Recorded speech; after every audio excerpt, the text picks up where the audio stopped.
بسم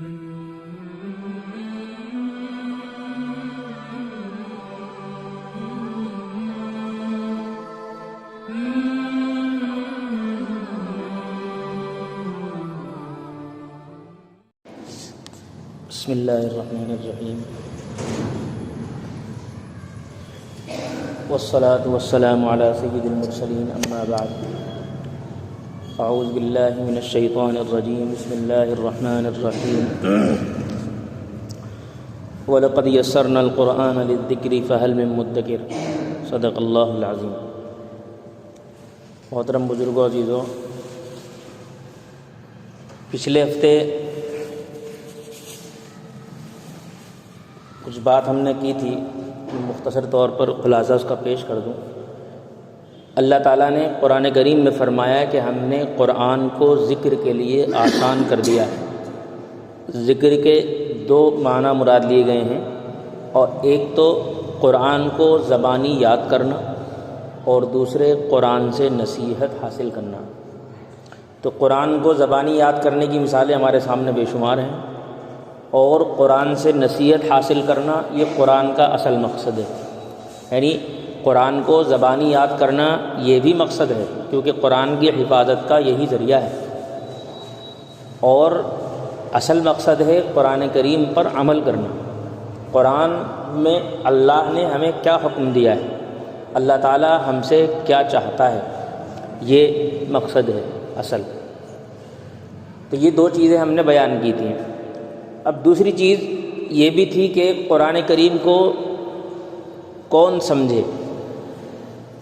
یہاں پر دو باتیں ہیں، اور دونوں باتوں کو میں ذکر کر رہا ہوں، لیکن بنیادی طور پر اگر غور کیا جائے گا تو دونوں باتیں غلط۔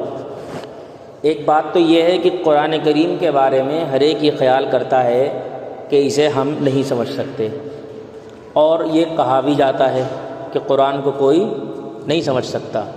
اس لیے بہت سے لوگ قرآن کا مطالعہ اگر کرنا چاہتے ہیں، قرآن کا ترجمہ اگر دیکھنا چاہتے ہیں تو انہیں روک دیا جاتا ہے۔ اور اگر بہت سے لوگ ایسے ہیں جو قرآن کریم کو یہ سوچ کر مطالعہ نہیں کرتے اور اس کا ترجمہ نہیں پڑھتے کہ ہم تو سمجھنے کی طاقت نہیں رکھتے، تو یہ بات بھی ٹھیک نہیں ہے۔ نہ تو روکا جائے اور نہ ہی خود انسان یہ سوچے کہ میں قرآن کو کیسے سمجھ سکتا ہوں، حالانکہ قرآن تو اللہ نے سمجھنے کے لیے آسان کر دیا۔ اب اس سمجھنے کے لیے آسان کرنے میں دوسری چیز یہ ہے کہ بہت سے لوگ یہ سمجھتے ہیں کہ قرآن کریم اللہ نے آسان کر دیا ہے، لہذا جو بھی چاہے پڑھے اور جو چاہے سمجھے۔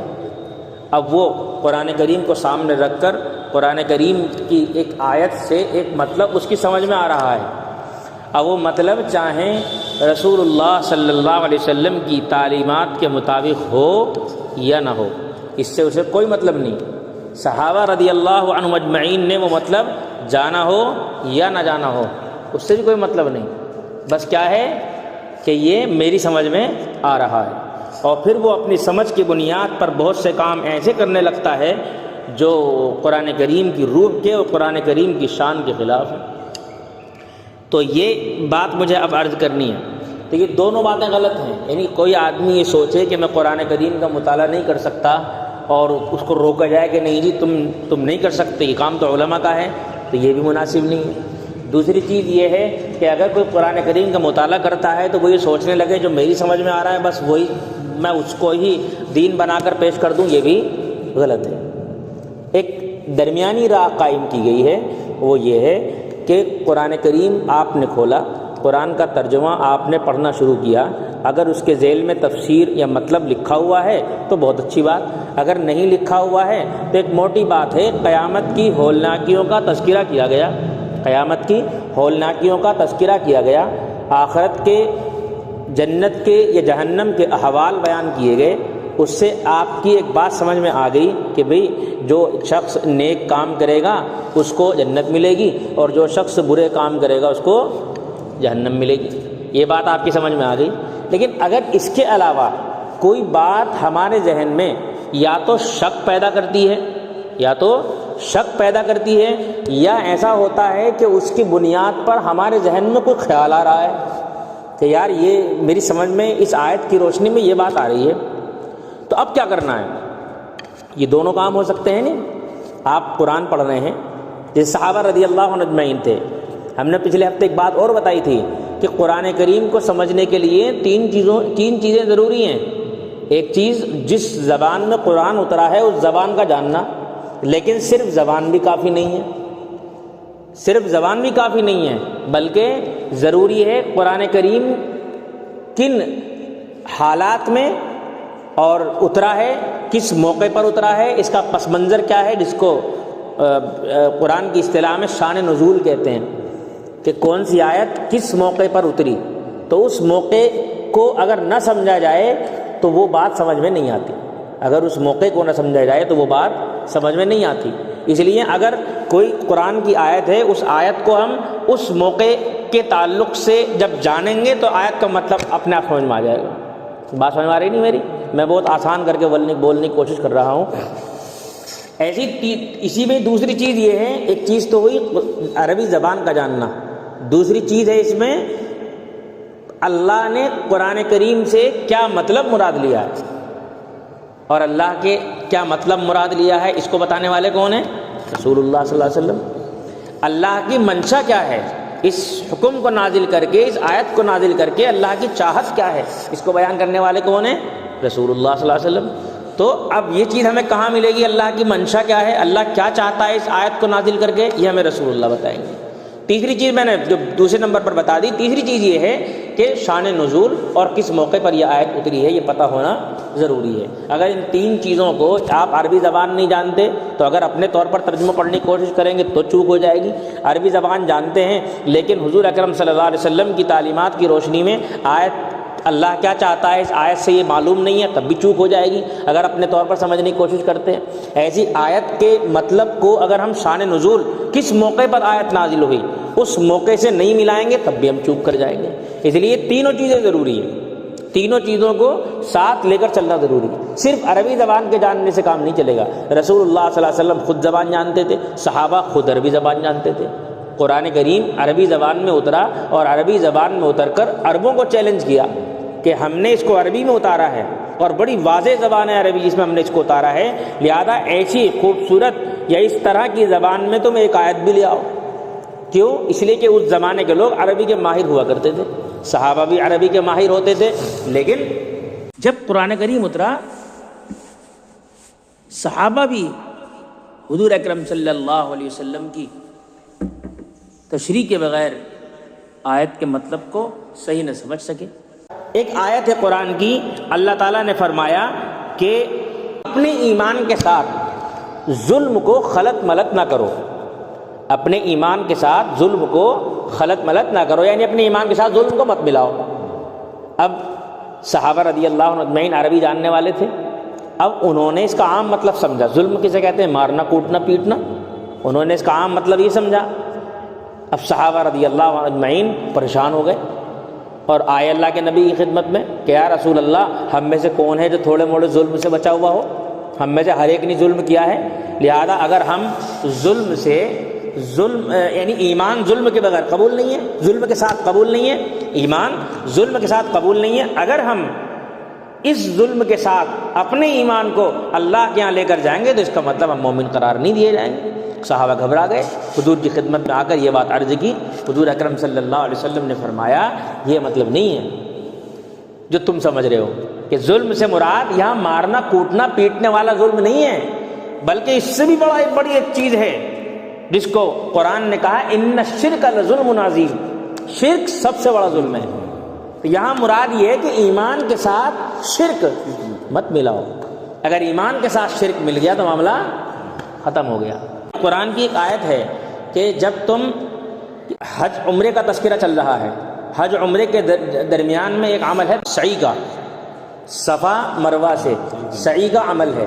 قریش کے لوگ سعی کرتے تھے اور قریش کے جو ساتھ کے لوگ تھے وہ سعی کرتے تھے۔ مدینے کے رہنے والے لوگ وہ چونکہ قریش اس کی سعی اس لیے نہیں کرتے تھے کہ اللہ کا حکم ہے، بلکہ اس لیے کرتے تھے کہ وہ انہیں اپنے آبا و اجداد میں مانتے تھے.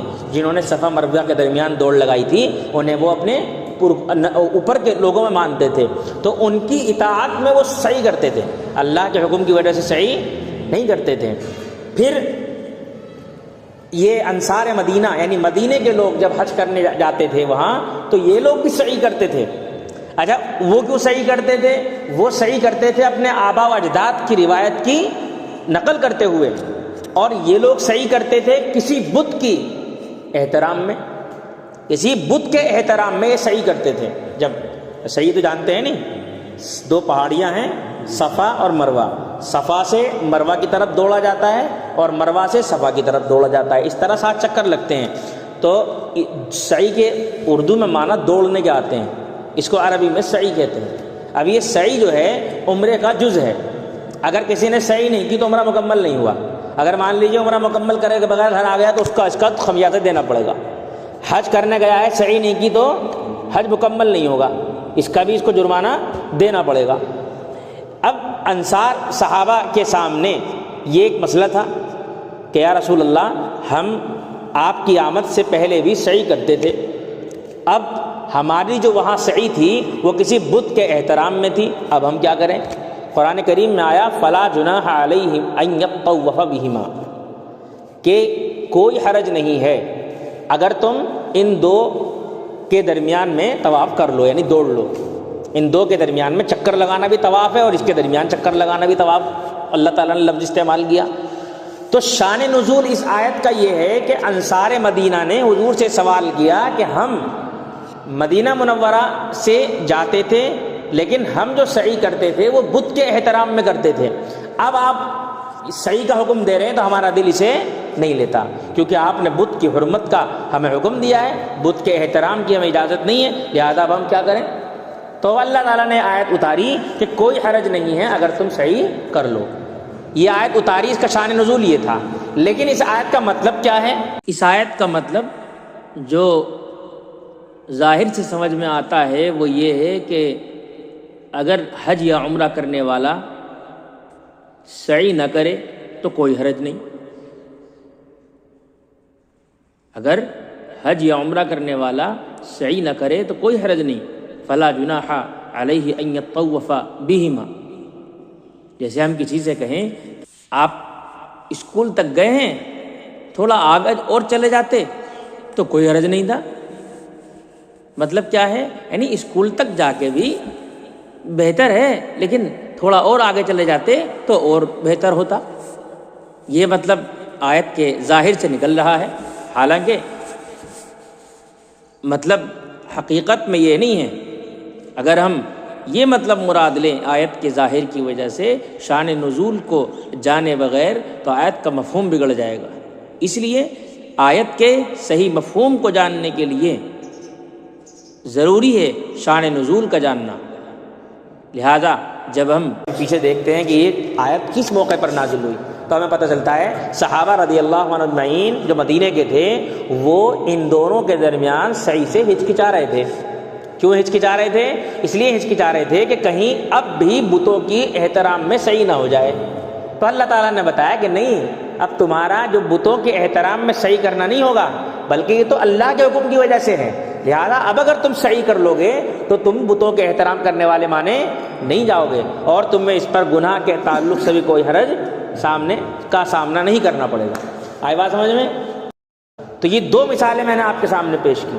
پہلی چیز، صحابہ عربی جانتے تھے، ظلم کا مطلب انہوں نے عام ظلم سمجھا. رسول اللہ صلی اللہ علیہ وسلم نے جب تک اس کی تشریح نہ کی کہ ظلم سے مراد شرک ہے تب تک صحابہ گھبراتے رہے. تو صرف عربی زبان کا جاننا بھی کام میں نہیں آئے گا. دوسری چیز میں نے بتائی کہ اگر ہمیں آیت کے شان نزول کس موقع پر یہ آیت نازل ہوئی ہے اس کا علم نہ ہو تب بھی ہم مطلب کے سمجھنے میں غلطی کر سکتے ہیں. اس لیے ہم جب قرآن کی تفسیر کو پڑھیں گے، ہم جب قرآن کا ترجمہ پڑھیں گے تو ہم اس کے لیے ضروری ہے کہ ہم اگر ہمارے ذہن میں، ہمارے خیال میں کوئی بات پیش آ رہی ہے اور کوئی سوچ ہمیں پریشان کر رہی ہے تو ہم اس سوچ کو نوٹ کر لیں کہ بھئی یہ آیت کا یہ مطلب میری سمجھ میں آ رہا ہے. اب اس آیت کا مطلب کیا ہو سکتا ہے، ہم اس کو جا کر عالم سے پوچھ لیں، مسئلہ ختم۔ اللہ نے قرآن میں فرمایا فاسألوا اہل الذکر، علماء سے پوچھو۔ اہل ذکر سے مراد قرآن والے، قرآن والے سے مراد جو قرآن کا علم رکھتے ہیں، ان سے پوچھو، وہ بتائیں گے، کیونکہ قرآن کبھی کبھی خود اپنی تشریح کرتا ہے۔ یعنی قرآن کی ایک آیت کہیں اتری ہے، جیسے یہی میں نے ایک مثال دیا آپ کے سامنے کہ اللہ تعالیٰ نے فرمایا کہ اپنے ایمان کے ساتھ ظلم کو مت ملاؤ۔ اب ظلم سے مراد کیا ہے، اس آیت کی تشریح دوسری آیت میں آ گئی کہ ظلم سے مراد شرک ہے۔ ایسی قرآن کی تشریح حدیث کرتی ہے، حدیث سے سمجھ میں آتا ہے کہ اللہ کے نبی علیہ الصلوۃ والسلام نے اس آیت کا مطلب کیا لیا ہے۔ اور قرآن کی تشریح کو رسول اللہ صلی اللہ علیہ وسلم سے نقل کرنے والے کون ہیں؟ صحابہ۔ لہذا صحابہ کی، حضور کی یا اللہ کی بتائی ہوئی تعلیمات اور ان کی بتائی ہوئی تشریحات اور ان کی بتائی ہوئی تفسیروں کی روشنی میں ہی ہم قرآن کو سمجھیں گے۔ اگر ہم اس سے باہر نکلنے کی کوشش کریں گے تو ہم گمراہ ہو جائیں گے۔ قرآن کریم کا ترجمہ پڑھنے سے ہم گمراہ نہیں ہوں گے، قرآن کریم کا ترجمہ پڑھنے سے ہم گمراہ نہیں ہوں گے، قرآن کریم کی تفسیر پڑھنے سے ہم گمراہ نہیں ہوں گے۔ اگر قرآن کریم کے کسی مطلب کو ہم اپنے طور پر سمجھنے کی کوشش کریں گے اور اس میں ہم اللہ رسول کا یا رسول اللہ صلی اللہ علیہ وسلم کی طرف سے بتائے ہوئے نائبین یعنی علماء کا سہارا نہیں لیں گے، تب ہم گمراہ ہو جائیں گے۔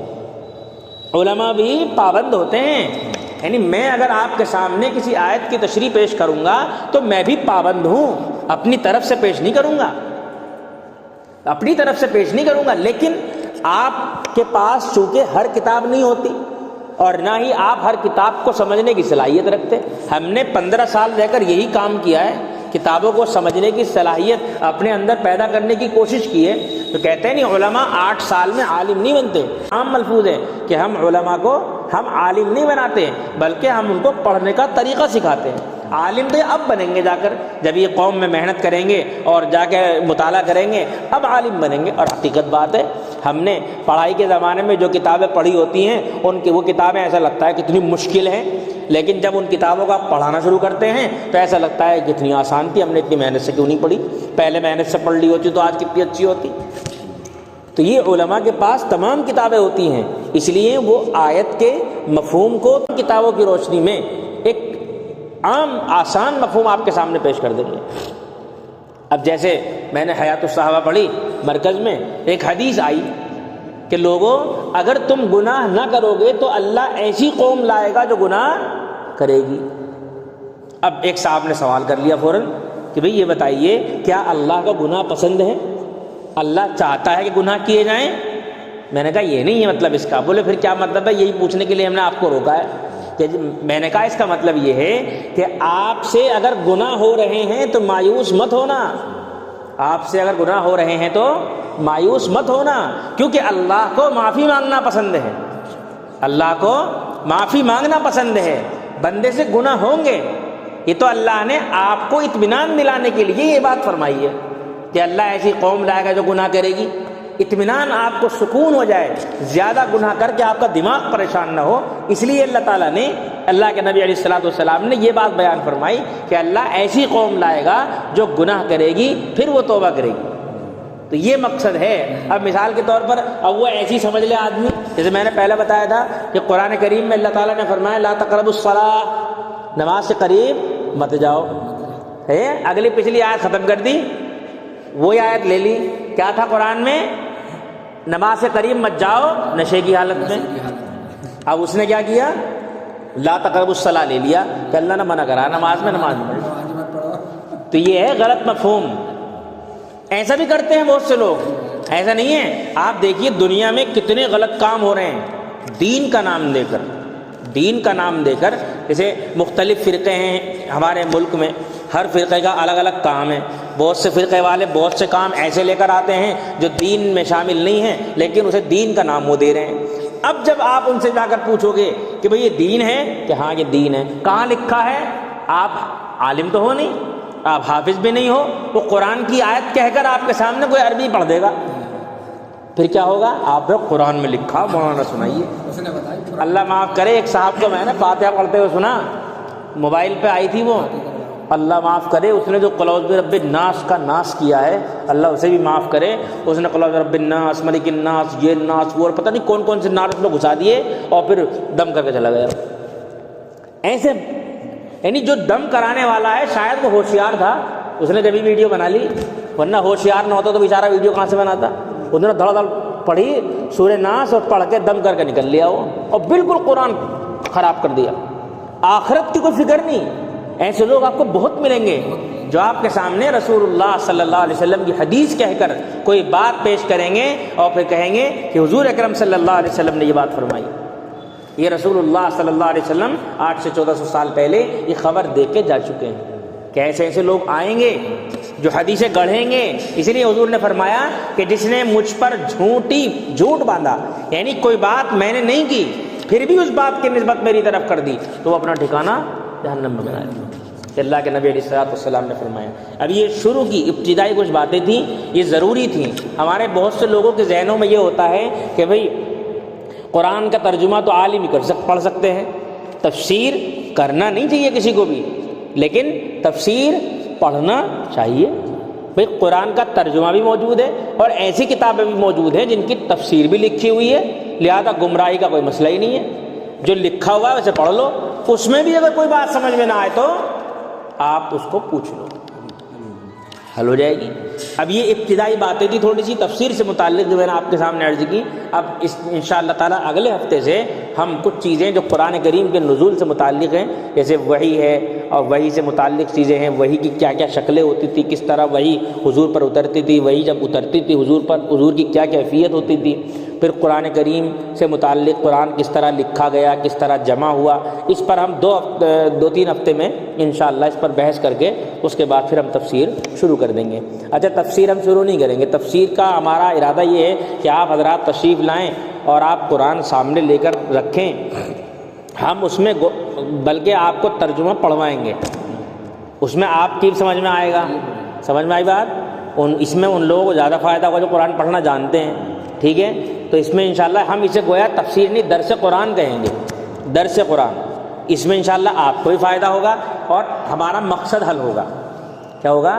مقصد حل ہوگا۔ یہ نہیں کہ وحید الرحمان آیا، آدھا گھنٹہ تقریر کی، میں نے آنکھیں بند کی اور سویا اور وقت چلے گئے، ختم۔ آپ کو کیا ملا؟ کچھ نہیں۔ صرف تقریر نہیں بلکہ ترجمہ، ہم اس میں یہ کریں گے، قرآن پڑھیں گے، قرآن کا ترجمہ کریں گے، ترجمے کے ساتھ مختصر مطلب، اس کے بعد پھر ہر جز کی تفسیر، وہ درس قرآن ہو جائے گا۔ اس سے آپ کو بھی یاد رہے گا اور مجھے بھی مزہ آئے گا۔ اور میں تقریر کر کے چلا جاؤں اور آدھے گھنٹے میں آپ سوتے رہیں یا توجہ نہ ہو یا آپ بھول گئے تو کوئی خاص فائدہ نہیں ہوگا۔ تو انشاءاللہ ہم اس کو اس طرح کرنے کی کوشش کریں گے۔ اللہ ہم سب کے لیے ہر بھلائی کو آسان کرے، ہر خیر کو آسان کرے، اللہ ہم سب کی ہر شر سے حفاظت فرمائے۔ سبحان اللہ بحمدہ، سبحانک اللہم وبحمدک، ونشہد ان لا الہ الا انت، ونستغفرک ونتوب الیک۔